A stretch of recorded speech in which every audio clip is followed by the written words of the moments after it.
Good evening everyone. Thanks for joining me for yet another Facebook Live legal surgery. So we've been through this quite a few times, so you know how it works. Please do ask any questions you have as we go along, no problem at all. If you don't manage to ask the question during the time, please just send it through to me. I'll happily either respond to you directly or raise it in another Facebook Live. So this week we're going to be discussing advice for cohabiting couples. Previously we discussed powers of attorney and different types. I have done a blog for that, and it's now live on my website and on the Facebook page for you to find.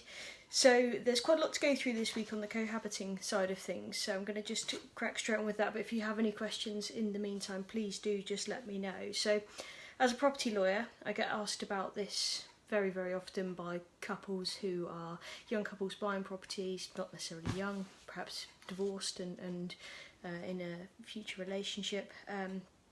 And it's usually where they're putting different amounts into a property.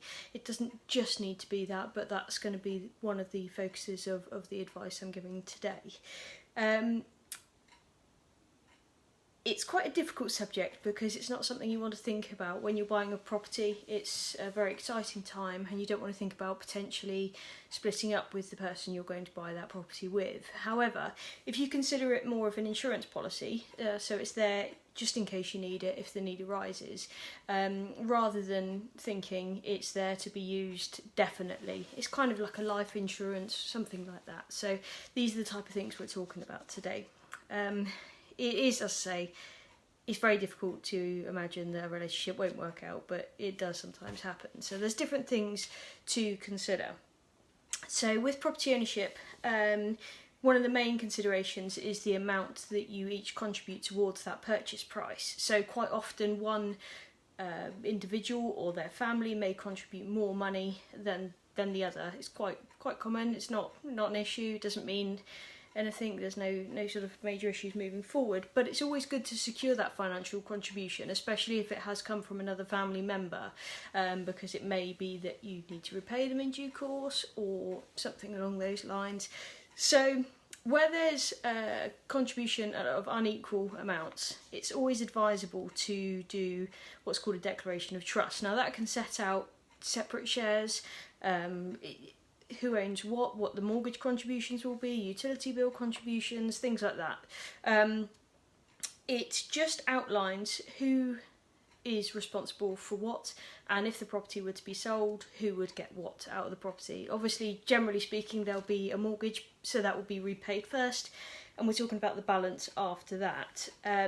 It's important to realise that contributions towards a property is not just financial, it can be other contributions. So, for example, someone could well do a lot of decorating or work to the property, and that may increase the value. That could technically increase their contribution and their share in that property, especially if it's not being outlined in a proper declaration. So it's not just financial things you need to consider, it's other contributions as well. Where you do hold a property in unequal shares, as I say, usually you would do a declaration of trust, which is a legal deed signed by each party, and is beneficial for anyone. That will be where a property is held as tenants in common. Now, that form of ownership is what would mean that if one of the parties were to die, the property does not automatically transfer to the other person, the other joint owner. It's left by their will. So it doesn't matter if that's the intention, it does need to be left by will rather than it automatically transferring.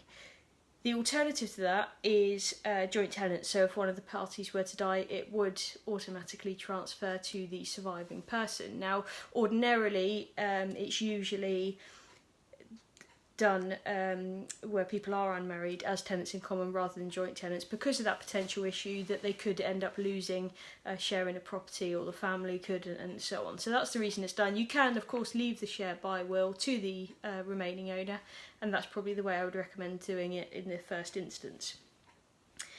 If you wanted to own the property as tenants in common, it can only be in 50-50 shares. Sorry, as joint tenants, it can only be in 50-50 shares. Anything other than that does need to be tenants in common, where you then leave it by the will. So it's only 50-50 as joint tenants.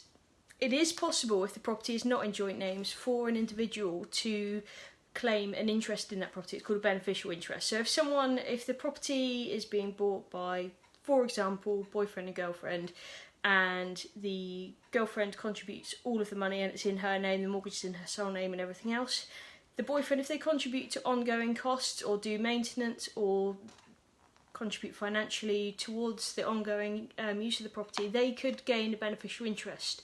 Just because their name's not on the title, they could actually gain an interest in the property. So again, this declaration of trust at the start would help outline those issues if you wanted them to have a specific share, or there is an alternative route which I will discuss later on as well. So it is a bit of a minefield, and every single scenario is different. Every single couple is different, the contributions are different, and everything else. So you really have to think about it sort of quite long and hard when you are buying property with someone else. It doesn't necessarily need to be a partner of yours, it could be a friend or anything like that. Again, all of these considerations need to be taken into account. I mentioned earlier there's another form rather than a declaration of trust. Now, there is something called a cohabitation agreement. Now, this is a formal agreement which sets out what will happen if a couple separates. So it can be day-to-day matters, so who's responsible for household expenditure and things like that. And it could also help settle disputes to deal with who's entitled to what fixtures and fittings, or anything really that you want to put in, you can put in to be dealt with if you were to separate. So it's quite a good idea to have that document. It's drawn up as a deed, it's independently witnessed, and everyone's advised on it. So although they're not specifically completely legally binding, they can be set aside by the court. The judge would of course take into account the thought process you went into at the start. Obviously circumstances change, you could go on to have children, you could go on, a variation of things could happen. I mean, it's important to note that all of these only apply when you are unmarried. If you do get married, there's another change altogether, and you have to consider all of the implications. So, for example, if you get married, your previous will is revoked and you have to do a new one. And there are other things to consider. Moving on to the will aspect, without a will, your partner isn't technically entitled to any assets or belongings without the will in place. So if you have quite strong beliefs, or you may have been together with this person for a substantial amount of time, it doesn't automatically entitle them to any of your estate. If you didn't have a will, or they're not mentioned in the will, under the intestacy rules, they would not be entitled.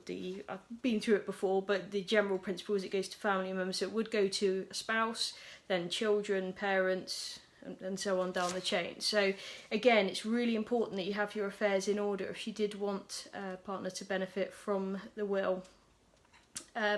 They could make a claim against the estate, but this is obviously going to cause bad feelings at an already very difficult time. So really, if you can get your affairs in order beforehand, that would be far more beneficial.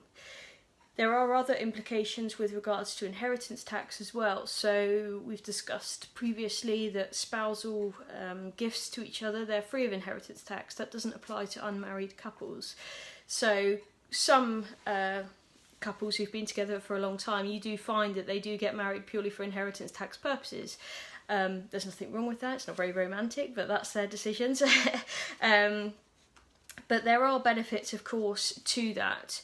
As I say, there can be some very difficult situations where a couple's been together for a long time. They could have children, they could have everything else, and they do not benefit from being in the will. Now, there are a number of things we could go through on this particular subject, because there are things to do with living together, or all sorts of things, arrangements with children and things like that. Now, the Citizens Advice Bureau have got a very useful page on that, and it goes through all of the things. I've just discussed a couple of the legal aspects that I'm more proficient in, but of course I can help you with any other questions you have if you message them to me. But I'm going to upload the link to the Citizens Advice Bureau website with that extra information on. It's always worth having a look if you are in these kind of situations, or just for some general advice for you. Now we've got a question here: how hard is it to make a will? Very, very easy. There's a lot of different ways you can do it. I obviously write wills, so that's one way you could contact me. There are online services. If it's a very simple will, this may be the most efficient way for you to deal with it. It doesn't, of course, give you the benefit of the separate advice that you might want, and you might want to discuss things with someone. So solicitors, there's will writers, there's various people that you can contact, and they will all be more than happy to help, but the cost does vary. So an online will can be very cheap, but as always, you get what you pay for. So you want some sort of middle ground. It's very straightforward to write a will. You can renew your will whenever you want. That's not it. That's not the end of it at all. You could write one day and renew it the next. Any new will revokes a previous will. So you do have that benefit. Circumstances change all the time, and you do need to take that into account. So if you were in a relationship and you did have a will which gifted everything to someone and you split up, it would of course be important for you to renew that will as well. That's another consideration. I know I talk very negatively about things. That's our job as lawyers. We are always very pessimistic about these things, unfortunately, but we've seen these cases in action, and we've seen how people can have difficulty if they don't actually prepare themselves beforehand by having these agreements in place. So my advice would be, if you are looking to buy a property or cohabit with someone, please do consider the shares that you're putting in and whether or not this would be something that you want to take out. If you are buying with, you're buying in your sole name but someone else is moving in with you, there's other considerations to take there to make sure that they do not gain a beneficial interest in the property. So I don't think we've got any more questions at the moment, but thanks again, as always, for listening. If you've got any questions, please do message them to me. The blog on this post will be up in the next couple of weeks. All my previous blogs are online or on Facebook. And please do follow me across all the social media: Twitter, Facebook, Instagram, LinkedIn and YouTube. And that's all from me, Lucy Beck, the lawyer who listens. Thanks very much.